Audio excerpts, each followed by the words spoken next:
بسم اللہ الرحمن الرحیم۔ السلام علیکم۔ پاکستانی ٹیم کراچی ٹیسٹ ڈرا کرنے میں تو کامیاب ہو چکی، لیکن پاکستانی ٹیم مینجمنٹ اور خاص کر بابر اعظم کا اننگ ڈکلیئر کرنے کا جو فیصلہ تھا وہ پاکستان کے جو شائقین کرکٹ ہیں انہیں ایک آنکھ نہیں بھایا، اور سوشل میڈیا پر بہت سی میمز وائرل بھی ہو رہی ہیں، کیونکہ جس موقع پر پاکستانی ٹیم نے اور وہ کپتان بابر اعظم نے اننگ ڈکلیئر کی، وہ فیصلہ کوئی اتنا اچھا نہیں تھا، کیونکہ نیوزی لینڈ کی ٹیم نے چیز کرنے میں کوئی کسر نہیں چھوڑی، اور 137 رنز 15 اوور میں چیز کرنا کوئی مشکل بھی نہیں تھا۔ وہ تو بھلا ہو کہ بغیر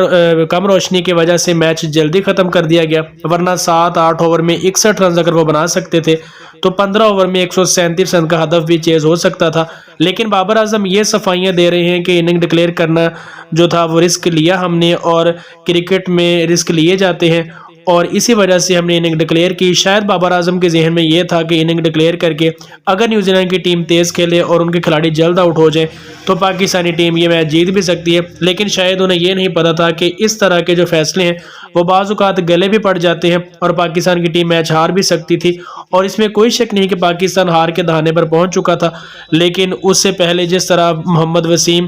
اور سعود شکیل نے بیٹنگ کے مقابلے دی تھی، اور اسی وجہ سے پاکستانی ٹیم میچ بچانے میں کامیاب بھی رہی، اور